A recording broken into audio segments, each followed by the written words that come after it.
Okay, good morning, everyone. Let's go ahead and get started as it's 10 o'clock.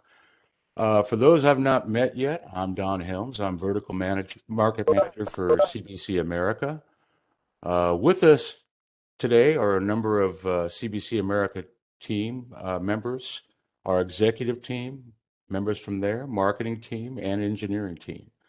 On behalf of the company, we'd like to welcome you to our presentation of Into the Deep. What we're going to have today is an overview of the new Gantz AI box. We'll be breaking things down today in segments, three different ones to be exact. This will include standard security features, optional functions and licenses, and customized options, which will give you a whole host of different types of things that you can do. With that, as many of you are aware, CBC has been working in and around both analytics and AI for a great number of years, from edge-based server analytics to more advanced cloud-based AI. What we'll be sharing with you today is a dynamic new edge-based appliance that is both very accurate and cost-effective. It will provide you several services that you can't get from analytic-based cameras or often can't get from traditional server-based AI. So with that, let's get an understanding of AI, shall we?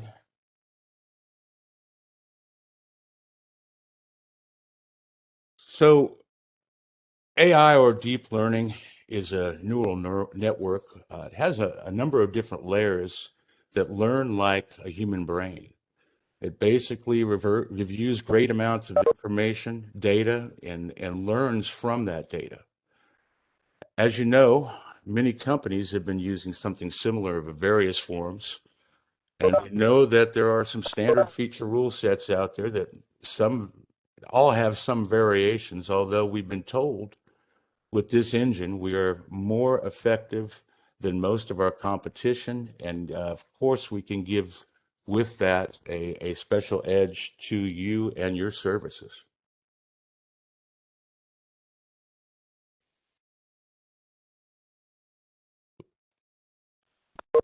AI Box is designed to solve problems, find solutions that the human eye can't catch. So what this is it allows you to work with interfacing larger systems like PSIM type solutions, VMS, and NVRs.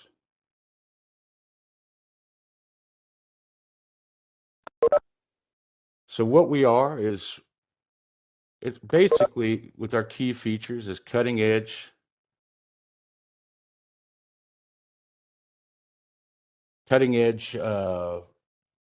proprietary deep learning engine and AI, various AI analysis support for intrusion, occupancy, loitering, enter-exit, line crossing, behavior analysis, and a whole host of other things.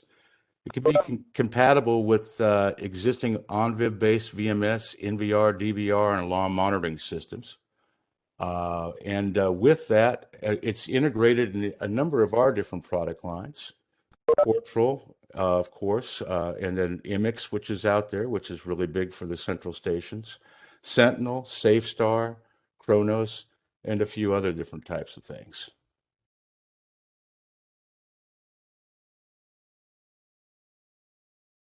Give you an example here of some of the configuration capabilities.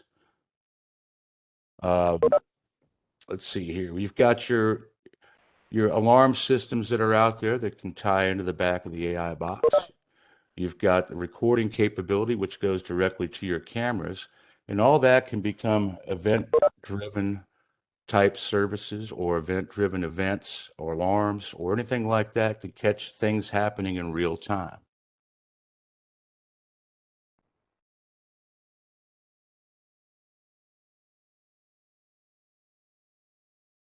With this as an example case study that we've been doing a long time here in different platforms.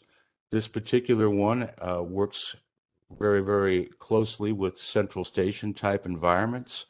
We have a history of that from different things that we've done in the past to give people in the central station real-time data. With this, we can go ahead and cost effectively give you up to 16 channels of AI which can be utilized at a very low price and very cost effective.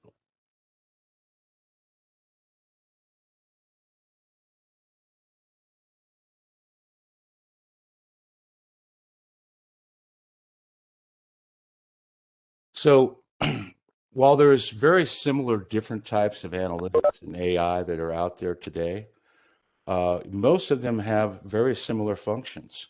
With that, you'll see we have object detection, object tracking, line crossing, loitering, inter-exit filters, stop filters. All of these things are here to filter out these events.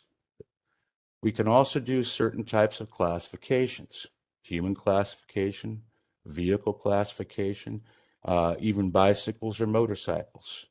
These are what we call pretty much the standard features of the system itself.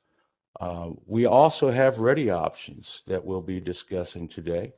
That ready option could include facial recognition, LPR as well. And then we'll also be speaking to customization.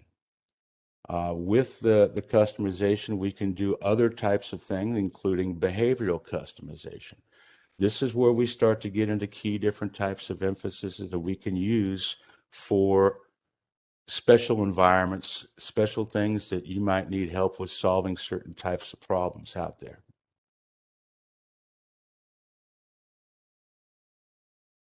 Just to give you an idea of some of the more basic functions, this is what we call a loitering function.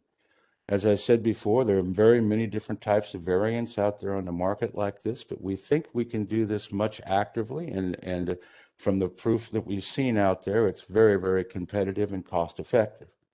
As you'll notice, when they start to get a threshold event in that time frame, over a certain period of time, you can set that definable threshold for the event to take place.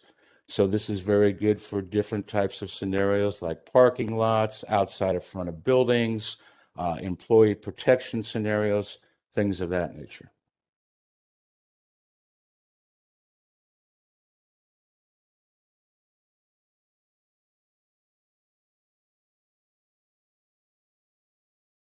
You'll notice as they move through the area, we're also tracking the amount of events that we're picking up in that. There's 2 different loitering events that have transpired during this time.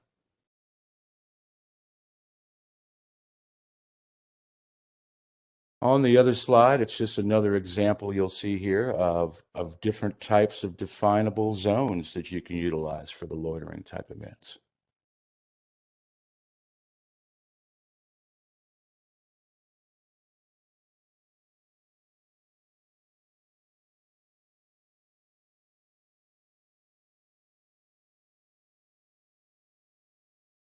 Also, each time that event takes place, we do take note of how many times the event has transpired. This allows us to create data about each event.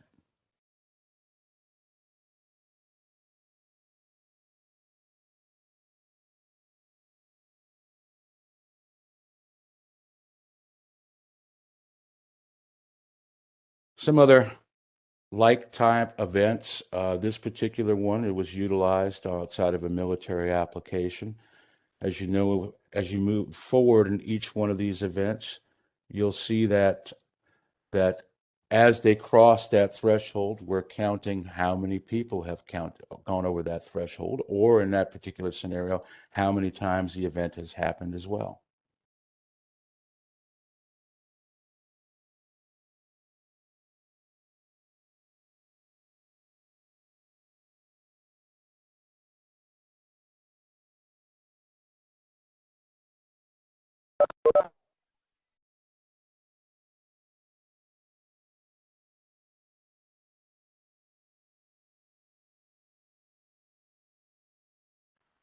With this, we're also have the capabilities of each time somebody passes a certain zone, go through the zone either backward or forward, much like any of the other type of systems that you'll see here. In this particular zone here as the enter and exit detection, which is really great for large scale buildings. If you notice, we're actually classifying the object way outside of the zone. It's very different than what you might find in traditional analytics, where it takes a little bit of time for the object to be learned once it enters the actual area, the video area. And what we've learned is with this, we can actually detect much faster than the traditional analytics and classify much faster.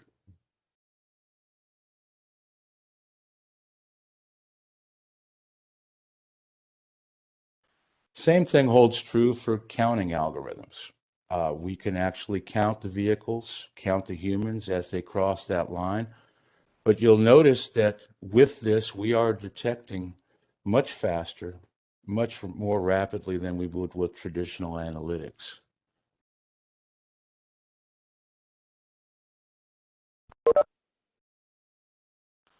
So some examples of what you can do with this because of the type of hardware interface we have on the back of the AI box itself. You can set up things like digital signage for crosswalks, traffic circles, or utilize any other types of hardware interface that might be more applicable for more edge-based type solutions that you're running into. You can also do some coverage for public transportation. If you know, here in the rail world right now, there's a lot of concerns with people getting hurt, getting robbed, in some case death, around different rail sidings or rail crossings, or in many cases just the actual stations themselves. We're getting a great deal of interest this more and more each day for these type of applications. Also for traditional burglary. In this particular case, we've got about 2 minutes of video that is being showed here, but as with the breaking and entering takes place, you'll notice that we are also counting each person as they move through the areas or the actual zones that we have defined here.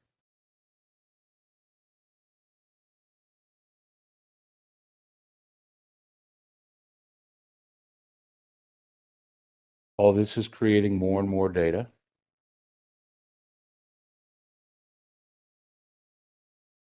Another example which could be done with this box is if you, this of course was video that had taken place in an area and someone asked us to test what the box would do in this type of environment post video. And basically we've applied the actual AI box against that video stream in order to get this defined information.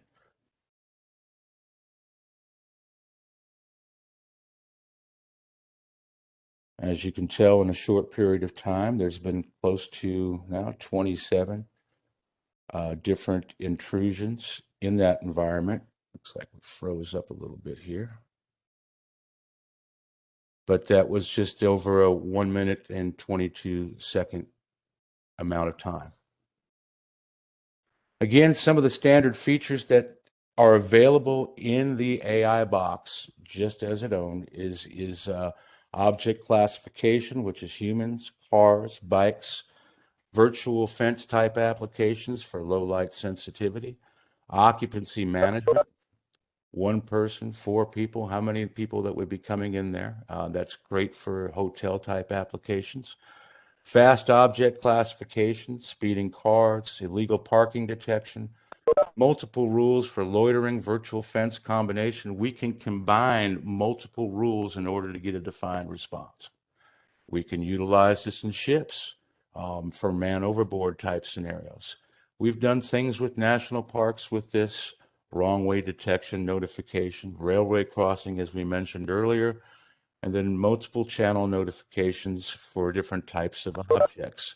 That means that we can expressively bring in, through a multiplex type scenario, all the objects into one place. And then, of course, we can also utilize the same zones and rules for things like playgrounds. This just, again, is the typical out of the box type scenarios. And with that, we would go ahead and like to allow any questions or answers on the first segment. Okay, with that, then I guess we'll move on to the next segment. So what are the boxes for Gantz, or the options for Gantz AI Box? Well, some of the actual options that are available, and it does have its built-in database capabilities, which are license plate recognition.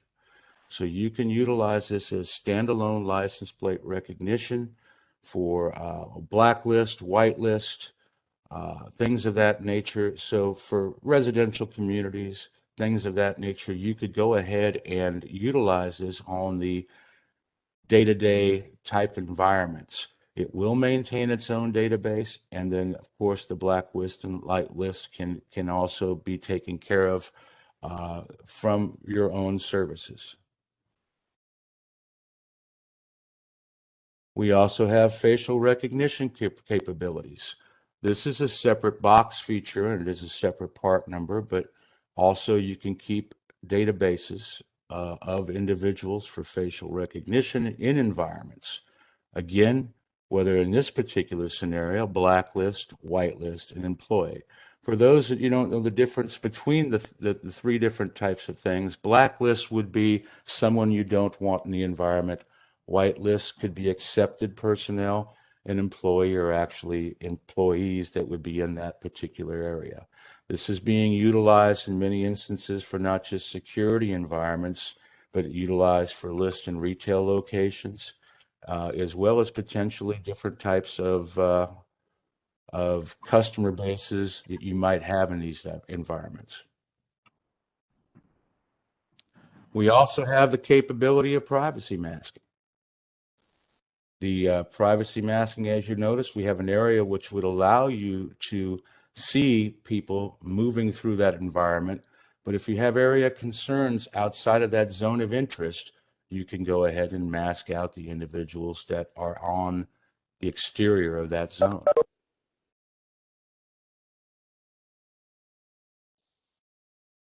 With that, those are the optional features of the AI box. Do we have any questions that you might have on those optional features?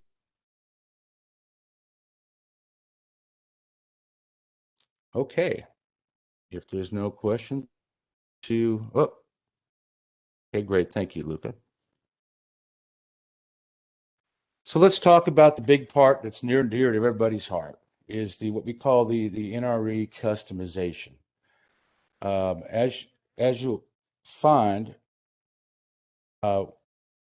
with the individual customization capabilities, this allows us to take the standardized rules, standardized zones, all of the standardized learning, and combine that into some type of customized solution that you may have for certain applications.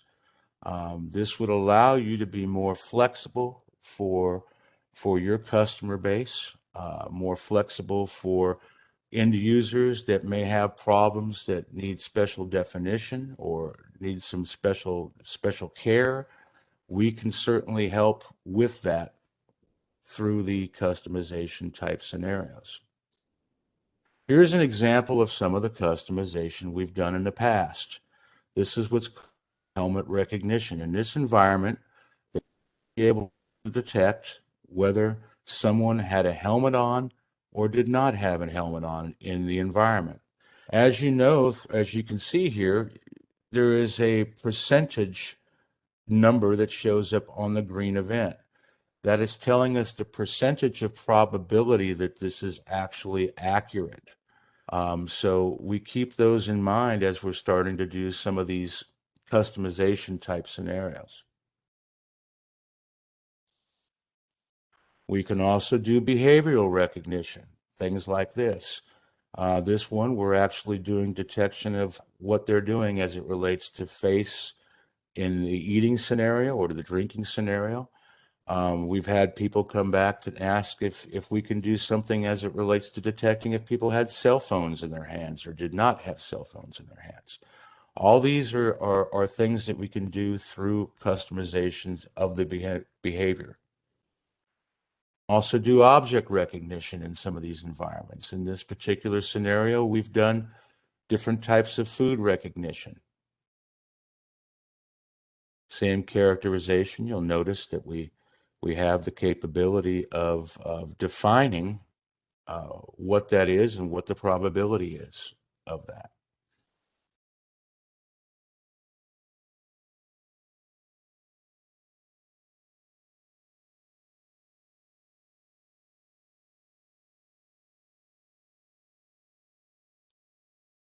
And with that, that pretty much concludes all of the presentation that we have here. I noticed a question popped up. Brian, do you want to handle that question there if you're here, please?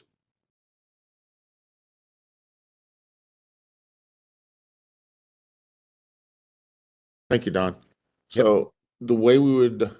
So the question is for theft detection, how do we differentiate the thefts from customers?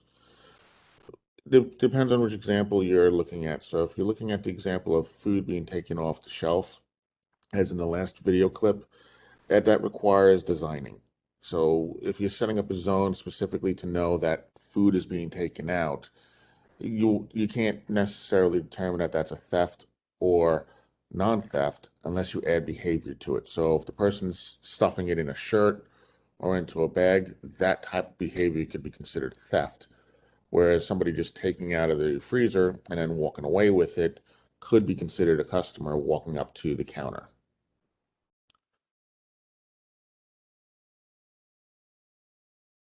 Let's see, we have another question. Which is the max speed for object recognition? That depends on whether or not we're talking LPR or if we're talking somebody moving or an object moving. LPR, I have to confirm. I think we are 40 miles an hour, but I have seen some video clips at 60. So would have to just confirm which one it actually is. Reason being, the AI does have a normal speed and a fast speed. So we just have to confirm that 60 would be considered the fast and 40 the normal. Another question. I'm sorry, for object recognition. Object recognition is a minimum of a second and a half to a maximum of 5 seconds, depending on scenario. Can customers develop apps for the AI box by themselves? We do provide an API directly with the box. So yes, you have access to that API right through the AI box's graphical interface. So you're more than welcome to develop applications off of that. How many apps can run simultaneously? It's not so much like a Windows environment, it's a dedicated box. So it's not that there's apps running in it, it's analytics running in it. Depending on the analytics, there are predefined resource requirements. So depending on the analytic, depending on the resources of a box, you can have 4 to 16 or more analytics running at one time, or less, or more, only because it just depends on what you're trying to do and what the resource requirements are.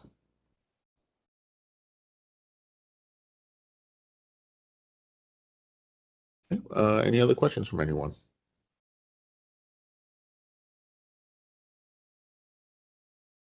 Okay, Don, I'll pass it back to you and put myself on mute.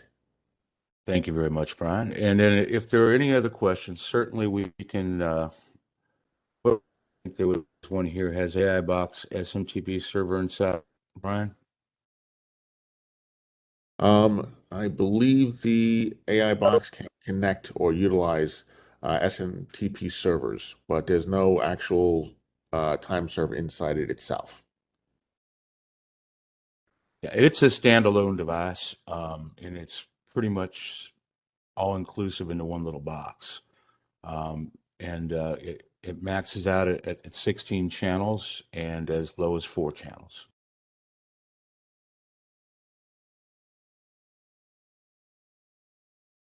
Okay, the question is, can the AI box learn new objects? Yes, that would be part of the customization side of things.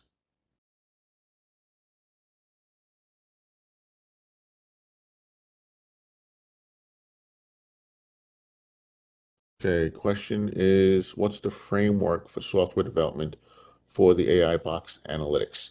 Because it's an API, it's basically scripting. So the framework is really going to be dependent upon what your application requires. So there's no specific framework. As long as whatever development environment you're working with, you can utilize scripting from an API perspective, you should be good. Customization can be done by customers, or is it just on demand? Well, depends on the customization. Uh, Again, the API is part of the unit itself, so you have full access to that API, so you're more than welcome to develop customizations on your end. Anything that is more in-depth that requires AI specific training, that would be something that would be done on our end because it would require some in-depth programming of the directly into the AI itself as opposed to just the API, which is more of a command structure that interfaces with the existing AI. Typically, there's a time frame involved with that too. We'd like to say that for that customization piece, that it would take about 30 to 45 days minimum to do that customization on the rules and also the AI engine itself. And then probably another 30 days on site to do some learning to make sure that it's actually getting the right information. Is that make sense to you, Francisco?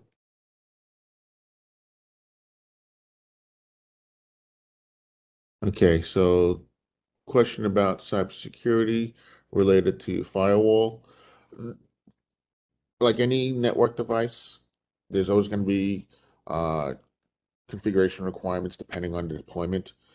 If the unit's being deployed specifically for internal usage, you can configure it so that it's communicating only within your network. It doesn't require outside your network communications unless the deployment or the type of situation that you're utilizing requires that external communications. So one example might be if it needs to communicate with an external email server versus an internal email server.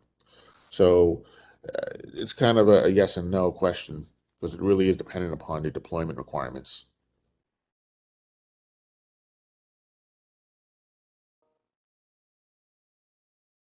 Any other questions?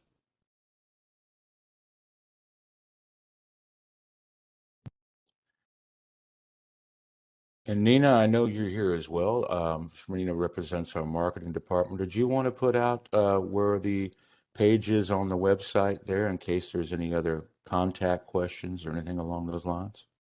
You can go to gansecurity.com, AI box, all one word, / AI box. Thank you, Nina.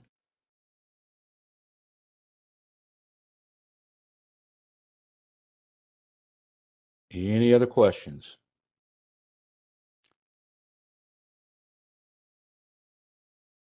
Well, with that, I think we're all concluded. Again, if you did have some specialty questions going forward as it relates to different feature functions for different types of environment, just as a summary, remember that out of the box, everything that you would need for the standard security environment is there. Any of the option ready scenarios that you would need for LPR, for example, is a different license. And once again, for the facial recognition, that's a different hardware piece and a different license. And then, of course, for any special type of customization, please do reach out to any one of our representatives, and we'll certainly help guide you in that. Once again, thanks for being here today, and we look forward to hearing from you in the future.